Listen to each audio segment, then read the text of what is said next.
construct in the constitution for urban local bodies. You often hear this word 74th Amendment, right? In 1992, the constitution was amended for the 74th time. 73rd time, it amended and brought in Panchayat Raj system, the thing we talked about. 74th Amendment is the urban governance. Unfortunately, our constitution makers have ignored third tier of governance when they made the constitution. The great Ambedkar and others in their eternal wisdom, they defined how MP should be, Parliament should be, how MLA should be, Karnataka should be, but they didn't define how the local body should be, and they said state governments can decide. It's their reasonable thing to do, right? Why should we? Because in Haryana we have Kap Panchayats, in Karnataka we have Mysore Kingdom, with the old Mysore region had its own evolved system of governance. In Andhra there is some, each place has, Tamil Nadu has thousands of years of water management happening through local bodies. In Karnataka also, that's how we have all these irrigation, everything going on, because people are managing them. They didn't call it local government, they didn't call it Panchayat Raj. But they had Gram Panchayat, they had the proverbial tree and the little thing around, and they made decisions for the larger society. So Ambedkar and others said that let that evolve.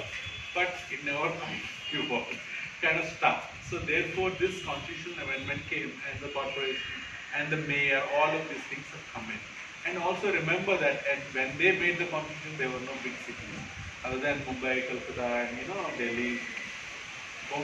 Bangalore itself was a glorified village, right? We were back in the 50s. Even in the 80s, we used to be outside and think of Bangalore as some cold place that you have to wear like 4 sweaters and go to, yeah, exactly, right? So the urbanization of India is hitting us like India is the fastest growing urban country in the entire world right now, for a good reason, right?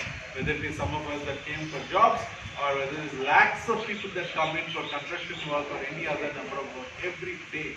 700 people enter Bangalore city every single day. Can you believe that number? That's the kind of growth we are seeing. So how do you manage a situation like that? So you need a very strong local government.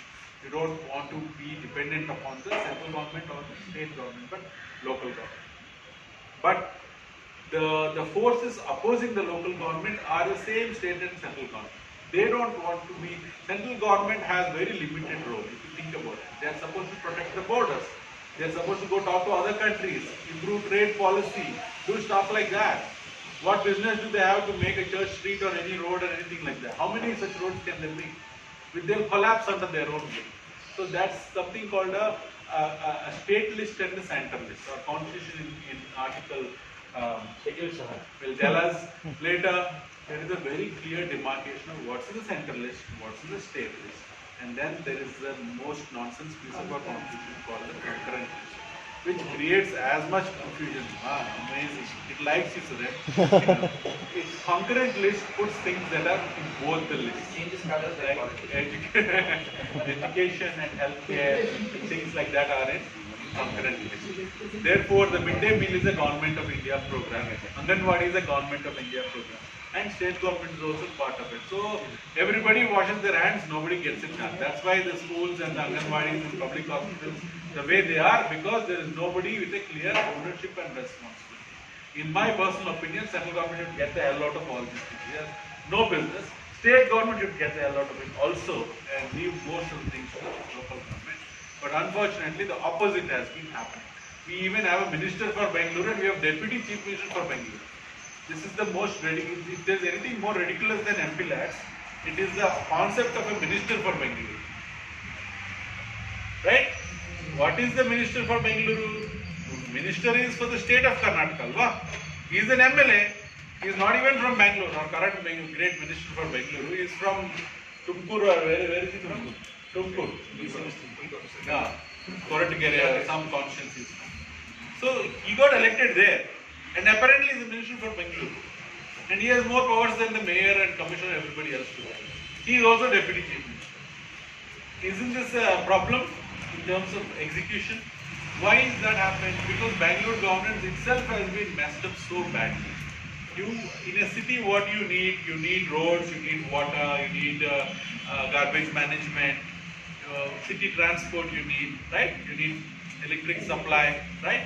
So in the city government is what agency? City government. We have government of Karnataka in Vidhan Sabha. We have Parliament House in Delhi. What is the city government in Bangalore? What's the building for that? Corporation. Anybody knows how this corporation building looks like? Anybody's been there? Yes? Where is it? It's at Hudson Sir. It's a beautiful building. Definitely go there and see it. I have a presentation. I'll send it to you later. I can share it along. So now that is called the Brihat Bengaluru Mahanagara Palike, right? BBMP, right? Now BBMP is the elected body. Like we elected MPs, MLAs, we elected members of BBMP. Or BBMP is called a council. So the members of the council are called councillors, also referred to as corporators in big cities because it is now a corporation. Therefore the word corporator came in. It's kind of a new word. 10-20 years ago they were only councillors. Now we moved to corporators to distinguish between municipal councils and municipal corporations. So if you go to small towns in Karnataka, you won't find corporators, you'll find councillors. But if you go to Bangalore and Hubli, and you'll find corporators. So now these people are part of BBMP, but BBMP apparently is not responsible for bus because that is run by BMTC. What does the C stand for? Corporation, other corporation. Okay, water and sewage. B. What does the B stand for? Board. The first B stands for? And who is responsible for electricity? Rescom. What does the first B stand for? Bangalore. What COM stand for? Company. Look at all this going on, right? Corporation, company, board. Does any of these things sound like any government agencies to you? They have all been taken out of the municipal corporation and put off as a separate entities. You elect corporators, you elect mayors. You know, do you elect anybody for Rescom? Anybody for water? Anybody for city bus? No. But they are running all these things. In a democracy, you should have a direct accountability to somebody, right? And do they report to the corporator or the mayor? What do you guess? No. Exactly the problem. That's exactly the problem. Now the good news. All these buggers, Rescom, BWSSB, BMTC, traffic police, all of them are supposed to report into the municipality. Into what committee? The ward committee is the most amazing place nobody knows about and never been functional in the city, and only now we are getting it to work. Is a place where within a ward the councillor and BBMP itself has its own staff. BBMP has its own functions.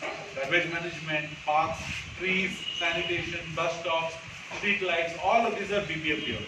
So for that BBMP has an engineer, has a sanitation health inspector.